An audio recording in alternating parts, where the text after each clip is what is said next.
Bonjour à tous, j'aimerais vous encourager aujourd'hui et j'aimerais vous poser cette question. Quelle est la volonté de Dieu pour ta vie? Qu'est-ce que Dieu veut que tu fasses aujourd'hui? Qu'est-ce que Dieu veut que tu fasses demain? Qu'est-ce que Dieu veut que tu fasses du reste de ta vie? Est-ce que tu le sais? Et j'aimerais juste vous dire aujourd'hui, je vous donne quelques clés. Les clés qui pour moi sont les principales, les plus importantes. Première clé, la parole de Dieu. Tout commence par la parole de Dieu. La parole de Dieu, c'est comme si Dieu, en fait, ton père, il t'écrivait une lettre et il te disait un petit peu ce qu'il voulait que tu fasses, ce qu'il attendait de toi. La parole de Dieu. Je vous le dis, la parole de Dieu est tellement importante. Dedans, nous avons tellement de messages, tellement d'informations, tellement de choses à comprendre.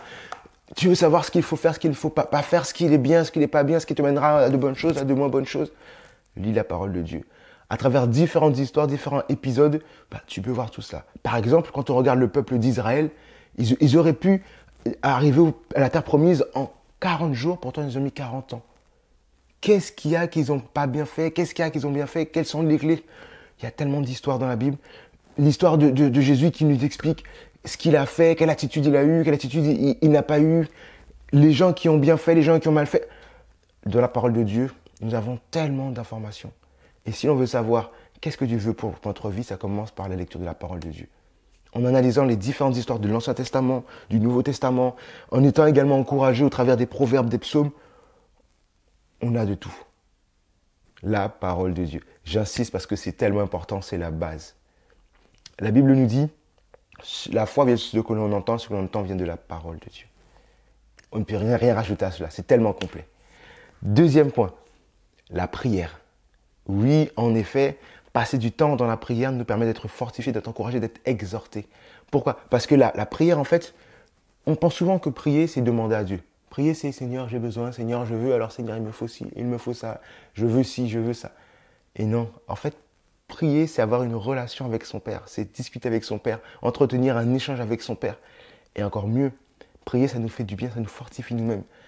Quand je prie, en fait, je fortifie mon âme. Je suis en train de transformer ma mentalité. Parce que quand je prie, Dieu sait déjà ce dont j'ai besoin. Dieu me connaît mieux que moi-même. Alors la prière, en fait, ça me sert à moi, à ce que je puisse me connecter, moi, au Père, afin que je puisse connecter mon âme, connecter mon esprit et rechercher, moi, à changer ma mentalité et me dire, ah, Seigneur, je suis en connexion, je cherche ta volonté, je cherche toi, je cherche ton cœur, je cherche une intimité, je cherche quelque chose de particulier avec toi. Alors oui, la prière est importante. Et au travers de la prière, je vais pouvoir me mettre moi en harmonie, en osmose avec ce que Dieu attend de moi. Et enfin, l'un des points les plus importants, l'Esprit de Dieu. Oui, l'Esprit Saint qui me parle, l'Esprit Saint qui est en moi. Parce que nous avons des situations des fois tellement particulières. Quand on va chercher dans la parole, on dit, mais mince, cette situation est tellement particulière que la parole n'en parle pas spécifiquement. Seigneur, qu'est-ce que je fais? Ta volonté, quelle est-elle? Eh bien, en tant qu'enfant de Dieu, nous avons l'Esprit Saint qui habite en nous. L'Esprit Saint qui nous guide, qui nous conduit, qui nous dirige. L'Esprit Saint qui est là, qui nous accompagne. Il est la personne la plus importante sur terre. Alors quand j'ai vu des choses particulières et que je ne sais pas, eh bien, juste, je recherche l'Esprit Saint et je m'en remets à lui. Alors je prie et je me dis, Seigneur, que ton Esprit me guide, me conduise et me dise ce que tu attends de moi. Et là, on a comme une parole, une sensation, un ressenti, comme si c'était une petite voix qui nous parlait. Il y a différentes manières par lesquelles le Saint-Esprit nous parle, en fonction de nos sensibilités. Et là, je sais. Par exemple, je peux avoir une situation, je me dis, mince, aujourd'hui j'avais ça à faire, mais au travail c'est compliqué, quelque chose qui ne va pas, il y a une situation d'urgence. Saint-Esprit, qu'est-ce que je fais aujourd'hui, là, tout de suite, dans cette situation particulière? Et là, bizarrement, je vais réfléchir, je vais chercher, je vais cogiter, je vais réfléchir, je vais prier, je vais demander. Et là, c'est comme si une petite voix me parle. Oh. Et là, je sais ce que Dieu attend de moi, je sais ce que je dois faire. Et également aussi, des fois, ça se passe par un sentiment, un fort sentiment qui me dit, ah, tiens, je sens que je dois faire ça. Et j'ai une paix intérieure qui me dit, c'est bon, vas-y, tu peux y aller, c'est comme ça qu'il faut y aller. Le Saint-Esprit nous parle. Et j'aimerais vous donner juste pour terminer, allez, un petit bonus. Être attentif à ce qui nous entoure. En effet, Dieu parle tantôt d'une manière, tantôt d'une autre. Et des fois, on ne sait même pas ce qui peut nous arriver, mais Dieu parle d'une manière ou d'une autre. Je donne juste des exemples. Je connais des gens qui se sont convertis, qui ont eu des réponses en regardant des films, à travers des scènes de films.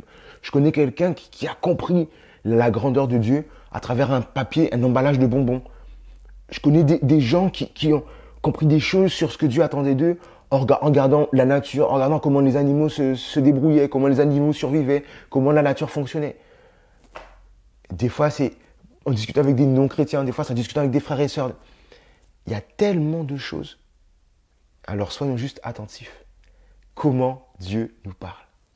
Donc, pour finir, on reprend la parole de Dieu pour connaître la volonté de Dieu. Ensuite, par la prière. Enfin, l'Esprit de Dieu qui me parle directement à moi. Et en bonus, il me suffit de regarder ce qui m'entoure. Et Dieu me parle, parce qu'il parle d'une manière ou d'une autre, il parle tout le temps.